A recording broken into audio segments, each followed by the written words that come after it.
안녕하십니까. 주리세 채널 최인용 세무사입니다. 여러분, 요즘에 대형 매장들 많이 생기는데요. 굉장히 큰 매장들이 교외 지역에 많이 나타나고 있습니다. 이거 왜 그럴까요? 바로 부모님의 재산을 활용해서 자녀들 부동산도 만들어주고 또 상속세도 줄일 수 있는 그런 창업자금에 대한 증여세 과세 특례 제도를 활용할 수 있기 때문에 그렇습니다. 증여세 과세 특례 제도에 대해서 한번 자녀한테 부동산 만들어주는 절세 방법으로 말씀드리도록 하겠습니다. 오늘 알아볼 내용은요, 창업자금 증여가요, 세금이 굉장히 적어요. 50억까지, 또 일정 경우에는 100억까지, 세율이 10%밖에 안 됩니다. 그리고 창업자금으로 부동산도 매입이 가능해요. 창업자금으로 부동산을 살 수 있다? 이거는 자녀들한테 굉장히 큰 혜택이 될 수가 있죠. 자, 부동산을 가진 창업은 망하기도 어렵습니다. 그죠? 그래서 임대료가 안 나가기 때문에 망하기도 어려워요. 또 여기에 따른 부모님의 상속세도 굉장히 많이 줄어들고, 그리고 청년인 자녀 같은 경우에는 5년간 소득세나 법인세를 최대 100%까지 감면을 받을 수가 있습니다. 이건 뭐 일석이조도 아니고 일석삼조, 사조가 되는 굉장히 좋은 방법인데, 자, 부동산도 매입 가능하고 상속세도 줄어들고 그리고 창업하는 자녀의 앞으로의 소득세도 5년간 세금을 안 낸다. 너무 좋죠. 요걸 활용해서 한번 알아보도록 하겠습니다. 자, 창업자금 증여세 특례 제도라는 거는요, 일단은 요건이 좀 몇 가지가 있는데 18세 이상 거주자여야 되고 부모님은 60세 이상이어야 됩니다. 60세 이상 분들이 자녀들한테 자산을 줘서 이걸 가지고 창업을 하는 경우에 증여세를 일반적인 증여세보다 굉장히 낮게 해주겠다. 이런 제도예요. 자, 그러면 창업자금 증여를 하는 거랑 일반 증여랑 어떤 차이가 있고 어떤 효과가 있을까 한번 계산을 해보면요, 창업자금 증여는요 5억 원까지는 세금도 없어요. 5억 원을 빼주고 거기에 대해서 창업자금에 대한 10%를 세금을 매기는데, 이게 50억까지 창업자금 한도가 되고요, 또 창업을 하는데 직원이 좀 많이 쓰게 되잖아요. 10명 이상 신규 고용을 하게 되면 100억까지 세금이 10%입니다. 어마어마하죠. 자, 그래서 이제 우리가 매장을 하나 차리려고 해요. 근데 그게 부동산까지 다 합해서 한 50억이 들었다라고 하면은 아까 말씀드렸죠. 5억까지는 세금이 없다. 그리고 5억을 초과하는 45억 부분에 대해서는 10%의 세율을 부담을 하니까 총 4억 5천 정도만 창업자금 증여로 세금을 내면 끝난다라는 거죠. 굉장히 적죠. 그래서 50억 한도를 넘어가는 금액은 일반 증여가 되는데, 이 창업자금 증여는 세금이 굉장히 적습니다. 4억 5천도 또 연부연납으로 나눠서 낼 수가 있기 때문에 창업하면서 소득세 절세되는 부분으로 증여세를 내면 정말 너무 좋은 제도죠. 이게 일반적인 증여랑 한번 비교를 해보면 어떤지 한번 볼까요? 여러분, 상속증여세 세법에 대한 세율 통과가 2025년도에 조금 세율이 낮아질 줄 알았는데 부결이 됐습니다. 그래서 일반적인 우리 상속증여세법 은 2025년도에 바뀐 게 없기 때문에요, 이 부분에 대해서 그대로 세금을 계산을 할 수가 있는데, 50억 정도 세금을 부담을 하면 일반적인 증여세는 얼마가 나오냐면 50억이면 30억 초과분에 대해서는 50% 세율입니다. 그래서 50%에서 누진공제액 4억 6천을 빼면은 약 일반적인 증여세로는 20억이 넘게 나오는 그런 세금을 부담하게 돼요. 여러분, 창업자금 증여로 주면 4억 5천인데 20억이다. 세금 세이브 효과가 15억 9천, 거의 한 16억 정도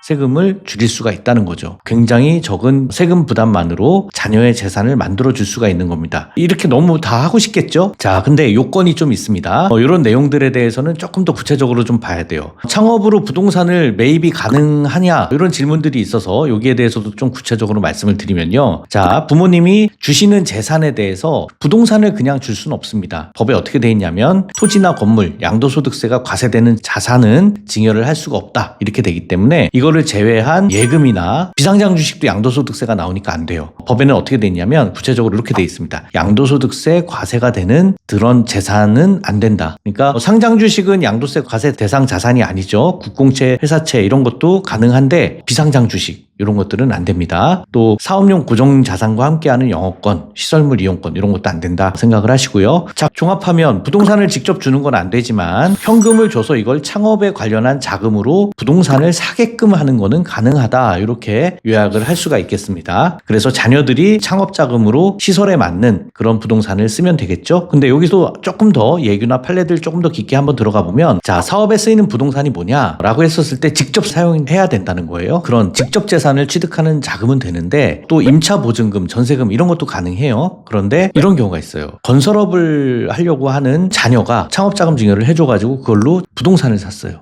근데 이거는 창업에 사용하는 유형 자산이 아니라 건설업이라고 하면 부동산을 팔기 위한 재고 자산이 되죠. 그래서 여기에 대해서는 인정을 안 하는 그런 판례가 있습니다. 또 창업 업종에 사용하지 않는 일반 임대로 쓴다. 이런 것들도 안 된다라고 하는 거를 여러분들이 알아놓으시면 좋겠습니다. 자, 부모님의 상속세가 줄어든다고 제가 아까 말씀을 드렸는데 얼마나 줄어드는지를 한번 보여드릴게요. 일단 창업자금 증여는 부모님이 미리 증여를 하는 거죠. 거기에 대해서 낮은 세율로 세금을 과세를 하겠다.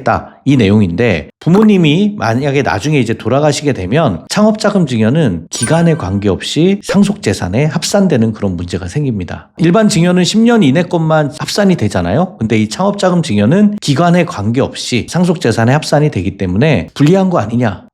그렇지 않습니다. 왜냐하면 창업자금 증여를 해줄 때 당시 자산은 낮은 경우가 많아요. 우리가 10년이나 15년, 20년 이렇게 주기를 놓고 보면 부동산 가치는 거의 굉장히 많이 높게 올라가는 경우를 봅니다. 2배 이상, 3배 이상 올라갈 수도 있죠. 그래서 창업자금 증여 당시에 가액으로 나중에 상속돼도 합산이 되는 거기 때문에 가치 상승분이 자녀한테 귀속이 되는 효과가 있습니다. 요거를 제가 그림으로 한번 보여드리도록 할게요. 자산 50억짜리 부동산을 창업자금으로 주는 경우하고 현금을 줘서 그 부동산을 자녀가 사게 하는 경우하고 아니면 그냥 자산 50억을 그대로 들고 나중에 이제 갖고 있을 때 상속세 내는 거를 비교를 해볼게요. 여러분 자산 50억이 부모님이 나중에 상속할 때 100억이 되는 경우가 있습니다. 그죠? 이제 15년, 20년 후에 상속이 일어나고 또 의학의 발달로 상속 시점이 점점 늦어질 수가 있기 때문에 상속세가 만약에 늘어난다라고 하면 그러면 100억이 됐다라고 하면 지금 현재 상속세법상의 세율로는 45억 정도 세금 부담을 해요. 굉장히 많죠? 100억에 대해서 45억 세금 내라고 한다면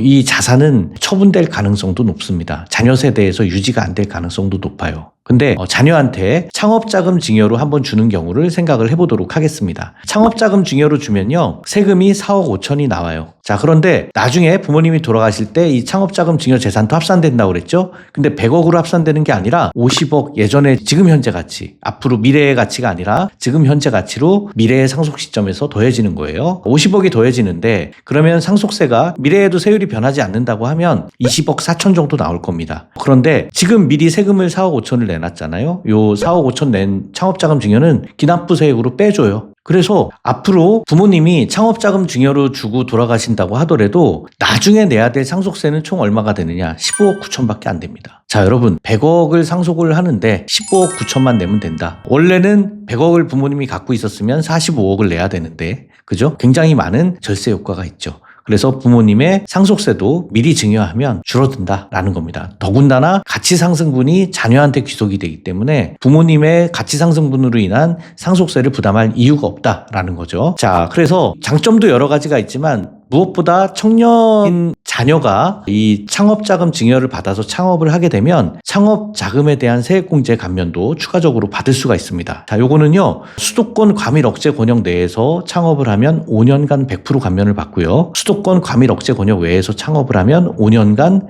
50% 감면을 받습니다. 이 청년은 누구냐? 아까 창업자금 증여는 18세 이상만 주면 된다고 그랬죠? 청년은 34세 미만, 군 복무 기간 빼고 34세, 그러니까 군대도 한 2년 갔다 오면 36세까지 가능하겠죠? 이 정도면은 자녀들이 취업을 하고 뭐 이것저것 해보다가 잘 안 될 때 오히려 창업으로 뭔가를 시켜주면 창업자금 증여로 인한 증여세도 줄면서 앞으로 이 사업에서 벌어들이는 소득세도 감면이 되는 그런 효과가 있다는 거죠. 자, 그래서 청년 창업 세금에 대한 감면 제도는요 수도권 과밀 억제 권역 외에서 하는 게 유리한데 이게 특정 업종만 가능한 점이 있습니다. 그래서 자녀를 청년 창업을 해주고 싶다라고 생각하시는 부모님들도 자녀가 뭔가 적성에 맞아야 돼요. 이거 아무거나 해줄 수는 없잖아요. 그래서 해줘야 되는 특정 업종이 있는데 이거 가지고 사실은 이건 되는 업종 안 되는 업종에 대한 예규 판례가 굉장히 많이 나옵니다. 제가 간단하게 설명을 드리자면 인정되는 업종이 한 18개 정도 나와 있는데요. 그중에서 음식점업, 물류산업 이런 것들 누구나 해볼 수 있는 그런 업종이죠. 자, 그중에서도 또 커피는 안 됩니다.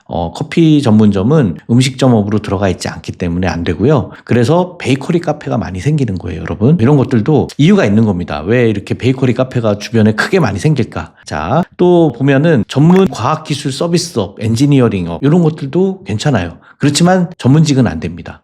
의사, 변호사, 회계사, 세무사 이런 전문 직종에 차려주는 거는 제외하도록 그렇게 돼 있어요. 또 여러분 사업 지원 서비스업 뭐 컨설팅 업들이 좀 여기 들어가겠죠. 이런 것들. 예술, 스포츠, 학원 설립 이런 거 가능합니다. 자, 그런데 요즘에 또 젊은 친구들이 좋아하는 뭐 에어비앤비 이런 것도 그 부동산 사서 해주면 너무 좋잖아요. 그것도 많이 물어보시는데 관광진흥법에 따른 관광숙박업, 호텔업 이런 것들만 가능해요. 그래서 우리가 일반적으로 알고 있는 일반 호텔이라든가 펜션이라든가 에어비앤비 이런 건요 여기에 해당되지가 않습니다. 자, 그래서 창업으로 인정되는 중소기업 업종, 창업도 어떤 걸 해야 될지를 잘 골라야 된다는 거예요. 이거는 우리 창업자금 증여에서도 이 업종이 동일합니다. 우리 또 청년 창업에 대한 그 소득세 감면도 업종이 동일하게 적용되니까 이런 것들을 미리 잘 살펴서 준비를 해주시는 게 좋겠습니다. 자, 마지막으로 이런 그 수도권 과밀 억제 권역 공제 감면. 수도권은 그럼 어디냐? 수도권하고 수도권 과밀 억제 권역하고는 좀 달라요, 여러분. 수도권은 서울, 경기가 거의 수도권이죠. 그런데 경기 지역 안에서도 안산이라든가 용인이라든가 광주, 남양주 일부 이런 지역은 수도권이지만 과밀 억제 권역은 아닙니다. 그래서 이런 쪽에서 창업을 하시는 분들은 오히려 더 혜택을 크게 받을 수 있다라는 겁니다. 자, 마지막으로 여러분 그 요약해서 말씀드리자면